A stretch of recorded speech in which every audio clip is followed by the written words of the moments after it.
Mamma! Mamma! Hej Krummi! Krummi! Ja! Mamma! Nå mamma!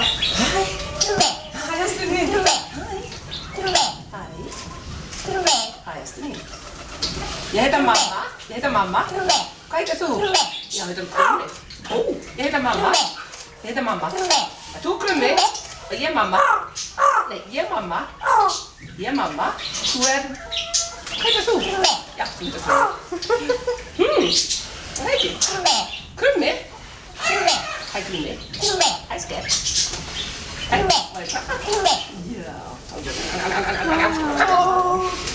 Yeah, we have nearly been here 5 years. Next summer you've been here 5 years. And it all started with somebody called me. And they say, hello, we have a herd baby raven, a young raven. And I said, okay. And I thought, like, I have no idea how you take care of a raven, but I thought it shouldn't stop me to help him. So I thought I could learn. So I just went to the person who called me and said, yeah, I take him.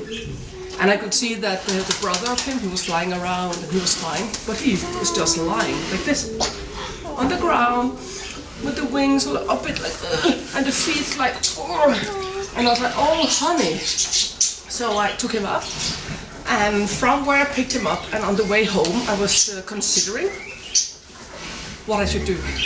Because sometimes when you see an animal in pain or in rain or, you know, having problems, you have to decide for the animal. Yeah, exactly. And that's really rough sometimes. Yeah, that's true. So, hello again, chicken. But, yeah, thank you. But I decided to bring him home and do everything in my power to save his life. Of course, at that time, you know, I had hope that maybe he would be fine and he could fly away, he would be a free and happy bird. But it never happened. I just told you the blueberries is for Krummi. Can you please? You got blueberries yesterday. This is for Krummi. Can you please move, fröken? Go that way. That way? Yes. That's the way you have to go. Go. Shut up. Okay. She'll come back in a minute. I'm quite sure she will. Thank you, Krummi. The border of blueberry. So yeah, so when he came here, he was just lying, and I put him into a cage, or not a cage, but like this one here, and with a lot of hay, so he was lying really soft. And then I fed him like every second hour, and also in the nighttime. I was always. Are you kidding me? Hello again. You're going to take one more blueberry? I follow you. Go in and eat something there, brother, quick. Going to drink up. That's that way. Yeah, you can go that way. Go and eat some thingy. No, you don't get the very expensive blueberry. That's not for a chicken. Not these ones. And she left again. Yes. So sometimes we have to have a small fight with animals, like a verbal fight. So yeah. So yeah, I had him out here like in this box. And then, as I said, I fed him like around every second hour, and I gave him all kind of food because he was big. He already had feathers and so on. He was not a baby, but he was like a big baby. But he had never been flying.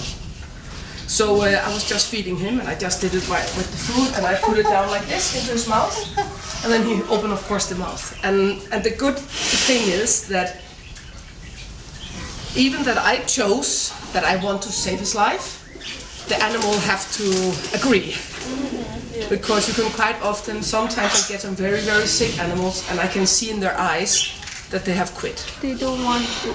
Yeah, and then sometimes I cannot do anything. Really, I cannot, and it's so frustrating, because I'm like, but he didn't have that. He just looked at me and said, I'm ready, Mom. I'm totally ready. So I just said, okay, I give all I have, and we just do the best out of it. And then slowly, I also woke up in the night to feed him, and I always gave him different kind of meat, small pieces, and I talked a lot to him and fed him. And when he had been here for like 1.5 weeks or so, some time, we started to bring him outside. I was just lying in the grass outside and talked to him. When the weather, of course, was totally calm and sunny, and we just laid there and talked to him for hours, just to get a relationship to him and see, you can still, this is the sky, you're free, you can fly if you want to. But of course I could see he couldn't fly. But I didn't know at that time, but I could see there was something wrong with him. So yeah, we just had him here, and he have always had like a big, normally he also had this area here. We just put this one up because we have a seagull. His name is Jonathan Livingston. He was in an accident in Búðardalur, and he was another place first, but now we put him here and we bring him out every day so he can start to use his wings again. So, but normally Krummi, that's the name of him. Krummi means raven. Krummi. Krummi. It's like in Iceland, raven it's rap, but Krummi is like a nickname for raven. So when I was sitting and I took care of him when he was small, I was like, he need a big name. And I was just like, what is the biggest name you can get? And I thought, that's Krummi. And he was just, I mean, he was just, yeah, I know Jonathan.